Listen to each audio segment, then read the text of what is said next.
ജില്ലാ കളക്ടർ നേരത്തെ പറഞ്ഞത് 22 JCBകൾ മേലെ മുണ്ടക്കയിലേക്കും ഒപ്പം തന്നെ പുഞ്ചിരിമട്ടത്തേക്കും കൊണ്ടുവന്നിട്ടുണ്ട് എന്നതാണ്.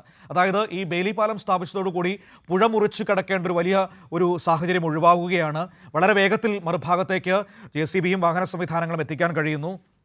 മേലെ മുണ്ടക്കൈ ഭാഗത്ത് 25 ആംബുലൻസുകൾ പാർക്ക് ചെയ്തിട്ടുണ്ട്. അതിനപ്പുറം വെള്ളാർമല സ്കൂളിൻ്റെ ഭാഗത്ത്, പോളിടെക്നിക്കിൻ്റെ ഭാഗത്ത് ബാക്കിയുള്ള ആംബുലൻസുകളും പാർക്ക് ചെയ്തിട്ടുണ്ട്. എത്രയും വേഗം ആശുപത്രി സംവിധാനങ്ങളിലേക്ക് പോകാൻ കഴിയുന്ന സൗകര്യങ്ങളാണ് ഏർപ്പെടുത്തിയിരിക്കുന്നത്. ഇതുപോലെ 40 പേരടങ്ങുന്ന ഓരോ സംഘം അതിങ്ങനെ 6 സോണുകളിലായി തെരച്ചിൽ നടത്തുന്നു എന്നതാണ്. 40 പേരടങ്ങുന്ന സംഘം 6 സോണുകളിലായി.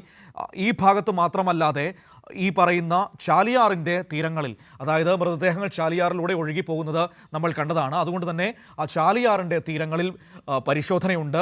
അതിൽ മുങ്ങൽ വിദഗ്ധരും നീന്തൽ വിദഗ്ധരും അടക്കമുണ്ട്.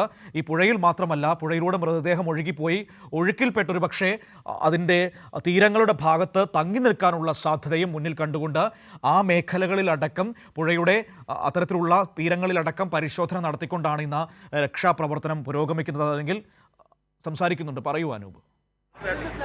സുനിൽ, ഇത് വണ്ടി അവിടെ കിണറുണ്ട്,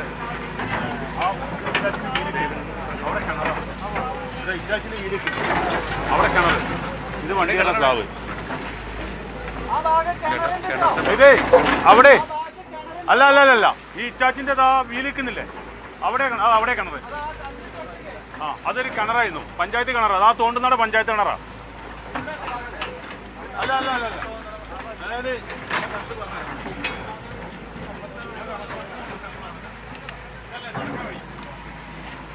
മനോ നാട്ടുകാർ അത് രക്ഷാപ്രവർത്തകരോട് വിശദീകരിക്കുകയാണ്. ഈ തൊട്ട് മുകളിൽ വീടുള്ള സുനിൽ എന്ന നാട്ടുകാരനാണ് ഇപ്പോൾ ഈ സ്ഥലത്തെക്കുറിച്ചുള്ളൊരു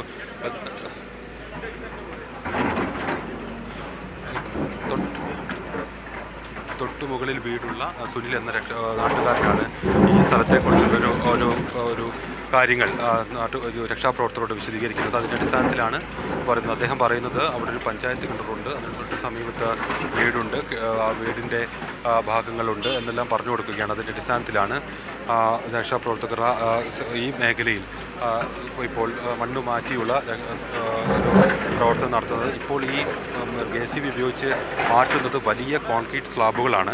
ഈ കോൺക്രീറ്റ് സ്ലാബുകൾ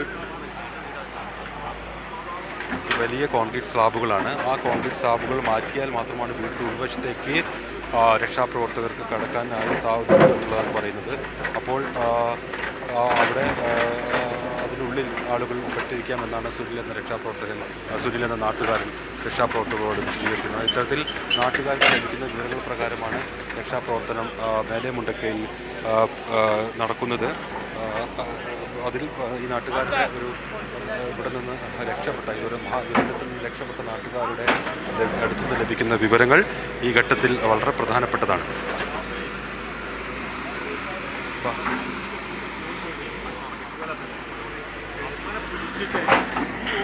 നടന്നിട്ടുള്ളതാണ് എൻ്റെ ഒരു ഓർമ്മ പറയുന്നത്. പക്ഷെ എന്താ പറഞ്ഞാൽ അപ്പോഴേക്ക് വിളിച്ച് പോയിട്ടുണ്ടോ എന്താണെന്നുള്ളത് അറിയില്ല. ഇറങ്ങാൻ വേണ്ടിയിട്ട് നിന്നിട്ടുണ്ടെന്നാണ് പറഞ്ഞത്. ഇവിടെയോ? ഇവിടെയുള്ള വീട് ഇതൊന്ന്, ഇത് രണ്ട്. പിന്നെ സുധേവൻ്റെ അത് വല്യമ്മൻ്റെ വീടാണ്. വല്യമ്മൻ്റെ വീടാണ്. പിന്നെ അതിൻ്റെ ഇപ്പുറത്ത് നാസറിൻ്റെ വീട്, സംസുഖാൻ്റെ അവിടെ ഉള്ളത് രക്ഷപ്പെട്ടില്ലേ. പിന്നെ അത് അപ്പുറത്ത് പിന്നെ ആ കാണുന്നത് തങ്കേട്ടൻ്റെ വീട്. പിന്നെ അതിൻ്റെ അപ്പുറത്തുള്ളത് എനിക്ക് പുള്ളിയുടെ പേര് കിട്ടുന്നില്ല, നമ്മുടെ നെയ്ബർ തന്നെയാണ്. അത് ഇപ്പുറത്തെ വീടുകളുണ്ടായത്. പിന്നെ അവിടെ അവറാൻകുട്ടിയേക്കൻ്റെ വീട്. അങ്ങനെ കുറച്ച് ആൾക്കാരുടെ വീടുകളാണ് അവിടെ ഉള്ളത്. എനിക്ക് മുട്ടിലാണ് എൻ്റെ വീട്. അവിടെ അപ്പം അമ്മ പിറ്റേ ദിവസം രാവിലെ വരാമെന്ന് പറഞ്ഞിട്ട് അങ്ങനെ കുറേ വിളിച്ചിരുന്നു. ഞങ്ങൾ രാത്രിയൊക്കെ ഭയങ്കര ടെൻഷനായിട്ട്, ഞങ്ങൾക്ക് തന്നെ ഉറക്കം വരാത്തൊരവസ്ഥയിൽ. ഇപ്പോൾ അന്ന് എന്താണെന്നറിയില്ല, അമ്മ പിന്നെ എന്താ വരാമെന്ന് പറയുമെങ്കിലും ഭാര്യ വിളിച്ചു പറഞ്ഞു. പിന്നെ ഞാൻ വിളിച്ചു, മക്കൾ കുറേ വിളിച്ചു. പിന്നെ ഏട്ടൻ എന്തൊക്കെ ഇവിടെ കുറേ ദിവസത്തിന് ശേഷം ഇവിടെ വന്നതാണ്, അമ്മനെ കൊണ്ടുവരാനായിട്ട് വന്നതാണ്. വന്നിട്ട് രാവിലെ എന്തായാലും വരാം എന്ന് പറഞ്ഞു. പക്ഷേ രാവിലെ എന്തായാലും വരും എന്ന് ഉറപ്പ് പറഞ്ഞിട്ട് നിന്നാണ് എന്തായാലും വരണം എന്നിട്ട്. അപ്പോൾ അതിന് വേണ്ടിയിട്ടാണ് അവിടെ വീട് തന്നെ എടുത്തത്. ഇവിടെ ഈ മഴൻ്റെ പ്രശ്നം കൊണ്ട് അവിടെ പോയി നിൽക്കേണ്ടല്ലോ വെച്ചിട്ട് വീടെടുത്തതാകെ 3 മാസമായിട്ടുള്ളൂ. പക്ഷേ ഈ മഴൻ്റെ ആവശ്യത്തിന് വേണ്ടിയിട്ട് നമ്മൾ എടുത്താണ്. കാരണം എന്താ പറഞ്ഞാൽ അമ്മയ്ക്ക് വയ്യാത്തല്ലേ. അപ്പോൾ അവർക്ക് രണ്ടാൾക്ക് ഓടി രക്ഷപ്പെടാൻ പറ്റും. കാരണം എന്താ പറയുക, അവർക്ക് ന്യൂസ് അറിഞ്ഞിട്ടുണ്ടായിരുന്നു. പക്ഷെ അവരെ അമ്മയ്ക്ക് സർജറി ഒക്കെ കഴിഞ്ഞുകൊണ്ട് അമ്മയ്ക്ക് ഓടാൻ പറ്റില്ല. അപ്പോൾ അമ്മനെ പിടിച്ചും കൊണ്ട് അവരമ്മനെ ഒരിക്കലും കൈവിടില്ല. മോളാണെങ്കിലും ജനിച്ചേ മുതൽ ചേച്ചിയുടെ മോളാണ്. അപ്പോൾ അവൾ ജനിച്ചേ മുതൽ അമ്മേൻ്റെ കൂടെയാണ്. അപ്പോൾ അമ്മനെ വിട്ടിട്ടുള്ള കളി അവളുടെ അടുത്തില്ല. അതുകൊണ്ട് പോയാൽ മൂന്നാളും പോയിക്കോട്ടെ എന്നുള്ളത് ഏട്ടനും അങ്ങനെയാണ്. അമ്മനെ വിട്ടിട്ടുള്ളൊരു കളിയില്ല. അത്രയ്ക്കും സ്നേഹമുള്ള ഏട്ടനാണ്. അപ്പോൾ അമ്മ അല്ലാണ്ടുള്ള ഇതില്ല. പോയാൽ പോയിക്കോട്ടെ വെച്ചിട്ട് മൂന്നാളും അങ്ങനെ ഒന്നിച്ച് പോയതായിരിക്കും എനിക്ക് തോന്നുന്നത്. കാരണം ഒരാളെന്തായാലും ഇട്ടിട്ട് ഓടൂല. അപ്പോൾ അതുകൊണ്ട് മൂന്നാളും പോയി. കാരണം എന്താ പറയുക, നമ്മുടെ വിധി. എല്ലാവരും പോയി. കുടുംബത്തിൽ കുറേ ആൾ പോയി. നമ്മുടെ വല്യമ്മൻ്റെ കുടുംബം പോയി, അമ്മായിയുടെ കുടുംബം, റിലേറ്റഡായിട്ട് കുടുംബം നോക്കുകയാണെങ്കിൽ ഒരുപാടുണ്ട്. ഒരു എന്താ പറയുക, എണ്ണിയാൽ തീരില്ല, കണക്കെടുക്കാൻ പറ്റില്ല നമുക്ക്. ഞങ്ങളുടെ ചൂർമലുള്ള കുടുംബങ്ങളൊക്കെ റിലേറ്റഡ് കുടുംബങ്ങളല്ലേ. എണ്ണിയാൽ ഒരു 50-ന് മേലെ ഉണ്ടാവും. ചെറിയ ചെയിനായിട്ട് കിടക്കുന്ന കുടുംബങ്ങളുണ്ടല്ലോ, ഒക്കെ ഞങ്ങളുടെ കുടുംബം തന്നെയല്ലേ. സുനിൽ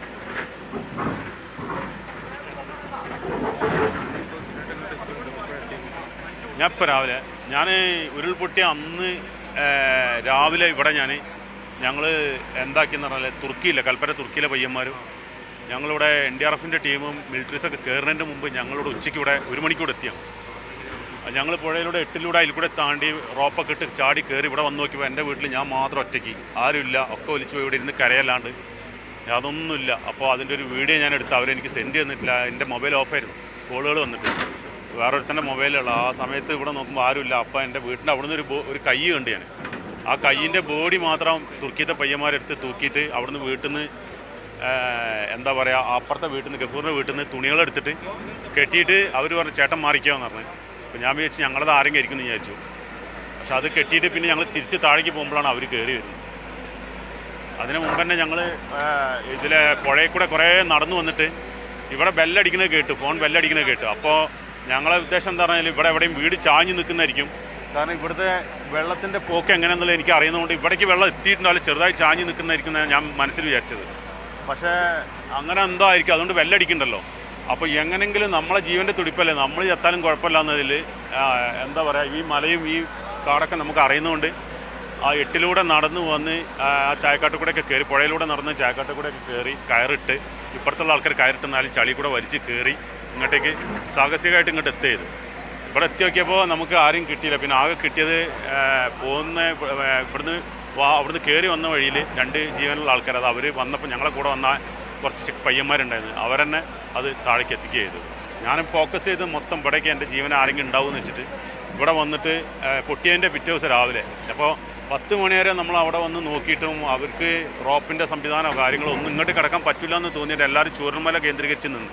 അപ്പോൾ ഇങ്ങോട്ട് കിടക്കാൻ പറ്റില്ല എന്ന് തോന്നിയപ്പോൾ പിന്നെ നമുക്ക് തോന്നി ഇത് നടക്കില്ല, നമുക്ക് അറിയുന്ന വഴികളുണ്ടല്ലോ, എന്ത് വന്നാലും മണ്ടിൽ ഇവിടെ എത്തിയേ പറ്റുന്നുള്ള ഒരു ആശയിൽ റോപ്പും കാര്യങ്ങളും എടുത്ത് ചാട്ടി ഇവിടെ വന്ന് നോക്കിയപ്പോൾ ഒന്നുമില്ല. അപ്പോൾ അതിൻ്റെ പിറ്റേ ദിവസം ഞാൻ വീട്ടിലായിരുന്നു, കാലൊക്കെ പൊട്ടീൻ്റെ അടിയിൽ നിൽക്കാൻ പറ്റാത്തതുകൊണ്ട്.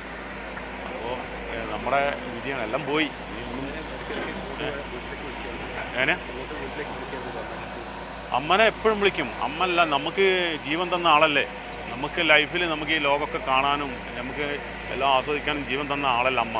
അമ്മ കഴിഞ്ഞിട്ടല്ലേ ഉള്ളൂ. എൻ്റെ അമ്മയ്ക്ക് എന്താ പറയുക, ഞാൻ എൻ്റെ എന്താ പറയുക, ഞാൻ എന്തെന്നെ എനിക്ക് 3 മക്കളുണ്ട്.